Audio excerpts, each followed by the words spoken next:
Amnesty International has accused the State of Israel of committing genocide against Palestinians in the Gaza war. The London-based human rights group said in a report published on Thursday that it had found evidence of genocidal intent on Israel's part, after reviewing months of incidents and more than 100 statements from Israeli officials. It was Amnesty's first such ruling during an active armed conflict. Israel's Foreign Ministry spokesperson Oren Marmorstein wrote on X that the report was fabricated, entirely false and based on lies. Genocide is defined by the 1948 Genocide Convention enacted in the wake of the Nazi Holocaust as, quote, acts committed with intent to destroy, in whole or in part, a national, ethnical, racial or religious group.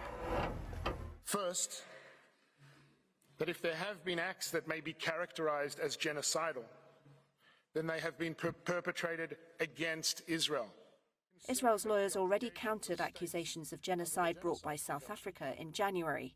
Israel says it respects international law and has a right to defend itself against Palestinian militant group Hamas, whose cross-border attack on October 7, 2023, precipitated the Gaza war.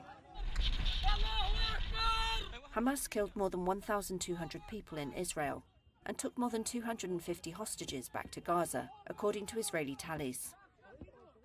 Gaza's health ministry says Israel's military campaign since then has killed more than 44,400 Palestinians and injured many others. Gazans welcomed the Amnesty report. Iyad Abu Mustafa, at a funeral in Khan Yunis for the victims of an Israeli strike, said the international community must hold the country to account. Palestinian and UN officials say there are no safe areas left in Gaza, a tiny, densely populated and heavily built-up coastal territory. Most of Gaza's 2.3 million people have been internally displaced, some as many as 10 times. Global food security experts have also warned of famine in parts of northern Gaza, a warning that Israel rejects. Amnesty International Secretary-General Agnes Callamard told journalists in The Hague its conclusion had not been made lightly, politically or preferentially. There is a genocide being committed, she said. There is no doubt.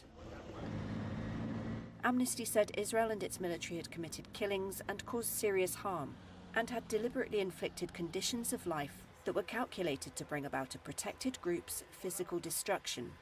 It urged the prosecutor of the International Criminal Court to investigate the alleged genocide. It is falsely accusing me, the democratically elected Prime Minister of the State of Israel. In November, the ICC issued arrest warrants for Israeli Prime Minister Benjamin Netanyahu and his ex-defense minister Yoav Gallant for war crimes and crimes against humanity against Palestinians in Gaza. They both deny those charges.